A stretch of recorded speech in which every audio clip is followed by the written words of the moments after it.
civilmedia.mk. Slobodno, nezavisno, otvoreno. Since it is a phenomenon that affects almost all aspects of human life, and it can be viewed from the angles of various scientific disciplines, I was thinking about what to focus on today. So I decided to go back to my background, criminology, and try to explain hybrid ethics and disinformation from a criminological point of view, along with prevention, of course, in context of Bosnia and Herzegovina. In December, as we all know, in 2018, the European Union adopted an action plan against disinformation, recognizing it as a serious threat to democratic processes. However, such activities were absent in the Western Balkans, where hybrid ethics were not recognized by government actors, academia, or media professionals in the region. In the case of Bosnia and Herzegovina, the awareness of this issue is even less presented than in neighboring countries. Hybrid threats are increasingly difficult to monitor, to anticipate and respond to. The actual state of hybrid ethics is not covered by any statistics. In criminology, we have the crime triangle, which identifies three factors that create a criminal offense. I will try to use the same model to explain hybrid ethics in the context of Bosnia and Herzegovina. So the first factor is the intention.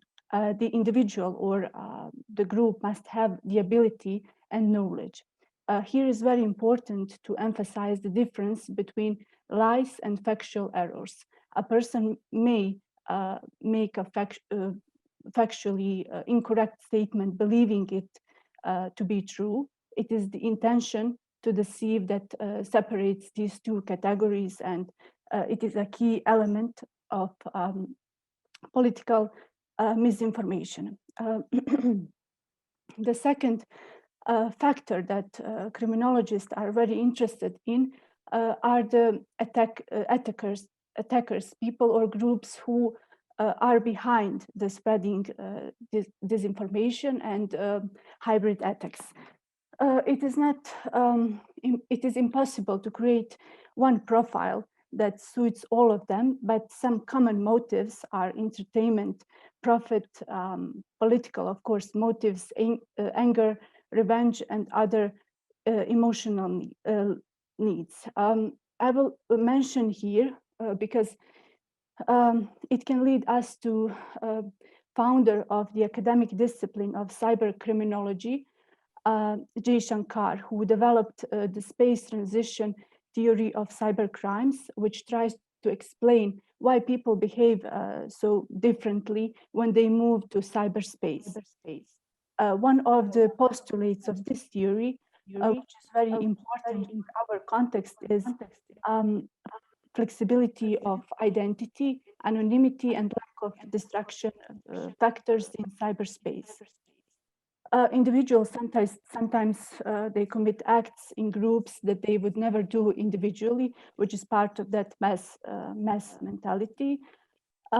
Examples are politically motivated cyber criminals who are members of extremist and radical groups and use the internet to spread propaganda, to attack websites or their political enemies. Of great interest to the criminologist is actually the way of committing the offense. When it comes to hybrid ethics, it is very difficult to trace the profile of attackers based on the distance between the place where individuals or groups operate and the target is irrelevant, and it is meaningless in the context of cyberspace where distance does not exist. One of the key findings of research conducted in 2018 and 2019 in Bosnia and Herzegovina, based on the resulting material of the Bosnian fact-checking platform, was actually that anonymity. anonymous portals in Bosnia and Herzegovina are the type of media that appears as the main source and transmitter of misinformation in the online space. In most cases, their primary motive for producing such content is the commercial profit. On the other hand, the findings indicate that some of these portals were established by political actors as a means of attacking political opponents by placing inaccurate information and accusation against them. Anonymity is used in these cases as a way to avoid public criticism and responsibility for such action. And I will end with the third factor of this criminal triangle, which is opportunity. Opportunity for the attack to be committed, which means disinformation to be transmitted. The goal of prevention strategy from the criminological point of view here is to make it more difficult for a potential offender to access a target, which means increase the risk of being caught. Unlike broadcasters in Bosnia and Herzegovina, the print and online media have no legal or regulatory obligation to publish registration, to publish contact or ownership information. Most online platforms are not under any kind of supervision. In such circumstances, there are no obstacles to the existence of anonymous platforms that use misinformation in the service of the goals of a particular political party, while at the same time protecting the person who managed them from any responsibility. So we have to increase the offender's effort to commit a crime. To transfer the misinformation, reduce the gain that individuals and groups are expecting after transmitting misinformation. As Mr.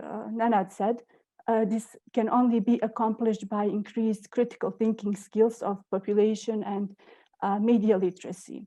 Because in Bosnia, there is still widespread perception among citizens that cybercrime, hybrid attacks, disinformation are not such a dangerous phenomenon.